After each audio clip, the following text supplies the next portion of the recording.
Item number 33, Subramaniam Daravanet, GP for Finance and Planning. This one, huh? Yes, where is your officer, Sandeep Kumar? Please come. Already paid your 24 crores in the month of May. How much amount remaining? How much amount? Remaining is Pardon? Total amount, huh? Yes. You pay 24 crores. Remaining will pay within 6 months.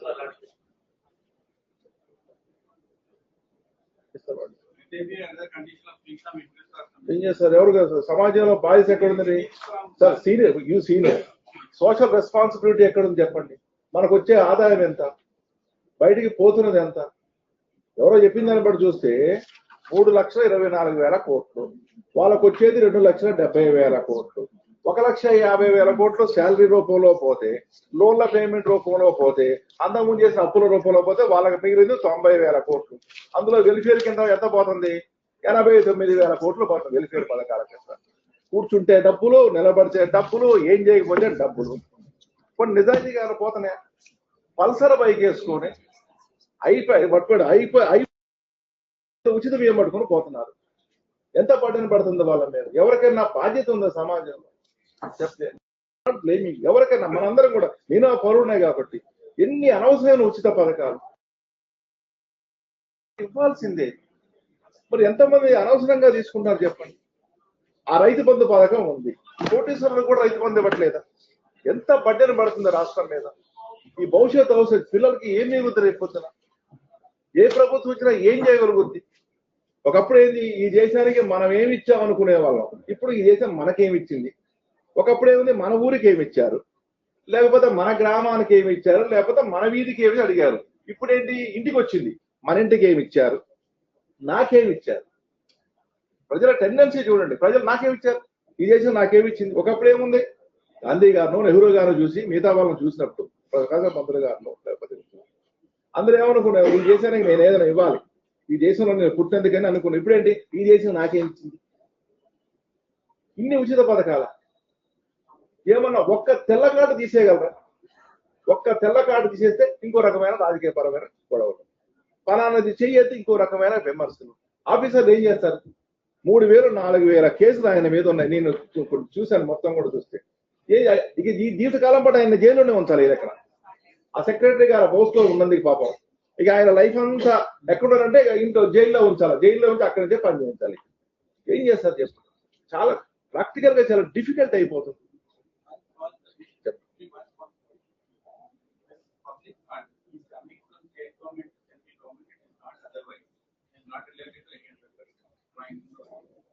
Orders have been pending for more than 1.5 years. Then content came to the country. No more. So in the counter also they did not file. I am not saying about this particular case. The difficulty of the state. నా ముందే దాదాపు 100కు పైగా కేసులు pending లో ఉన్నాయి. ఏం చేస్తారు ఇప్పుడు? మీరు ఫైనాన్స్ సెక్రటరీ, మీరు ఏం చేయరు? ఇప్పుడు మీరు నిలబడాల్సింది ఇక్కడ. ఏం చేస్తారు? ఏ ఆఫీసర్ మీద? రేపు మీరు ముఖ్యమంత్రి అయినా ఏం చేయలేరు. ఏం చేస్తారు? రేపు మీరు ముఖ్యమంత్రి అయినా ఏం చేయరు. ఈ హుసేన్ ముఖ్యమంత్రి అయినా ఏం చేయలేడు. పైసలే గ్రామాల్లోకి పోతే అనకూడదండి. ఐఎమ్ సారీ, నేను నాది రాజకీయ పరమైన ఉపన్యాసం అనుకోదు. గ్రామాల్లోకి పోతే రైతులు ఏడుస్తున్నారండి. పనికి ఎవరు రావట్లేదు. నేను కూడా రైతులేం కదా. ఎవరు రావట్లేదు పనికి. నేను విమర్శించట్లేదు, నేను ఎవరినేది విమర్శించట్లేదు. ఎవరు రావట్లేదండి. మనకు వచ్చేది ఎవరు? ఛత్తీస్గఢ్ నుంచి, మధ్యప్రదేశ్ నుంచి, లేదా మహారాష్ట్ర నుంచి, బీహార్ నుంచి కూలోళ్ళు వస్తారు. మన వాళ్ళు ఎవరు పని చేయట్లేదు చెప్పండి. ఎవ్వరు చేయట్లేదు. అమర్ సేన్ ఏం చెప్పారు? పని చేయించాలని ఏం చేయాలి? ముందు గొయ్యి తీయించు, డబ్బులు ఇవ్వు, రేపు మళ్ళీ పిలిపించి గొయ్యి పూడిపించు. పని కల్చర్ మర్చిపోయారు కదా. ఒకప్పుడు మనుషులు పని చేసే వాళ్ళట అని మ్యూజియంలో పెట్టాలి అంతే. ఒకప్పుడు మనుషులు పని చేసే వాళ్ళు ఏదో మొన్న అదే డాక్యుమెంటరీ చూసి ఒక ఆయన చెట్టు కిందనే పడుకొని ఉంటాడు. రోజు ఒక ఆఫీసర్ పోతూ ఉంటాడు. ఇట్లా చూసుకుంటూ పోతుంటే ఈయన హాయి కాలు మీద కాలేదని పడుకుంటాడు. అంటే ఇది ఆఫ్రికా. ఒక రోజు వచ్చి, అన్న నువ్వు ఏ పని చేయకపోతే ఎట్లా గడుస్తుందంటే ఆయన మొత్తం తీస్తాడు. ఇగో ఈ పథకం కింద నాకు ఇది వస్తుంది, ఈ పథకం కింద నాకు ఇది వస్తుంది, ఈ పథకం కింద నాకు ఇది వస్తుంది, ఈ పథకం కింద నాకు ఇది వస్తుంది, ఈ పథకం ఇంకా నేను ఎందుకు పని చేయాలి అంటాడు. అప్పుడు అంటాడు, ఏ ఉద్యోగం చేయడం దగ్గర దండగా ట్యాక్స్ తప్పని పక్కన కొంచెం మంచం ఉంచవే, నేను కూడా వచ్చి పడుకుంటాను అంటాడు.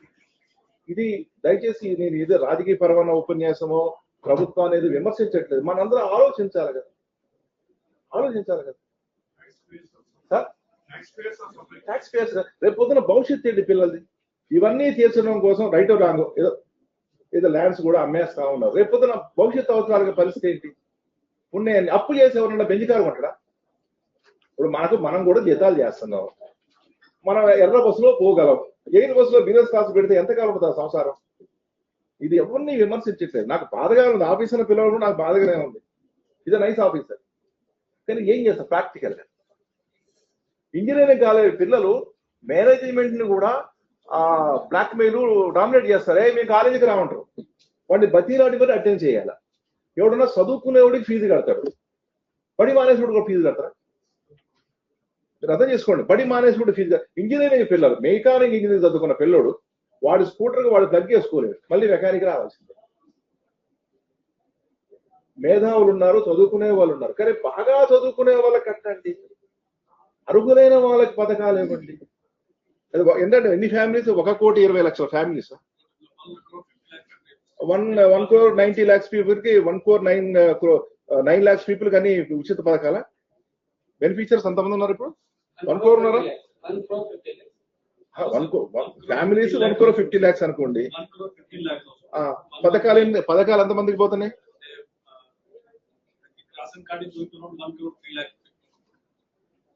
1,15,00,000 కుటుంబాల 1,03,00,00,000 కుటుంబాలకు తెలకాట్లేకపోతే ఈ దేశాన్ని ఎవరు నడుపుతారండి?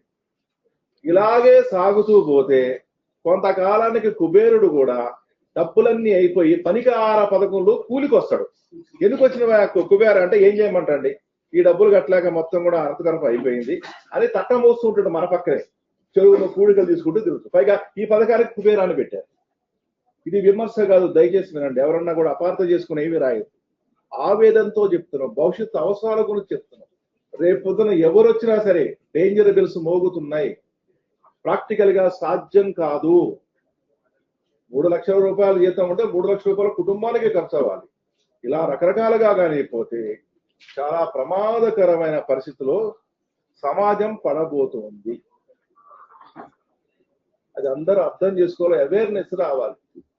అది ఎంతవరకు మారుతున్నది నాకు సంబంధం లేదు, అది ప్రభుత్వం యొక్క నిర్ణయం. కానీ ప్రాక్టికల్ గా సాధ్యం కాదే. మన ఇంట్లో పిల్లలు ఏం చేద్దరా, మేము అప్పు చేసుకొచ్చి పెంచామంటావా? మీరు అసలు అడుగే పెట్టద్దు అని చెప్తావా? ఇది ప్రాక్టికల్, ఇది విమర్శ కాదు. Yes mister file an affidavit that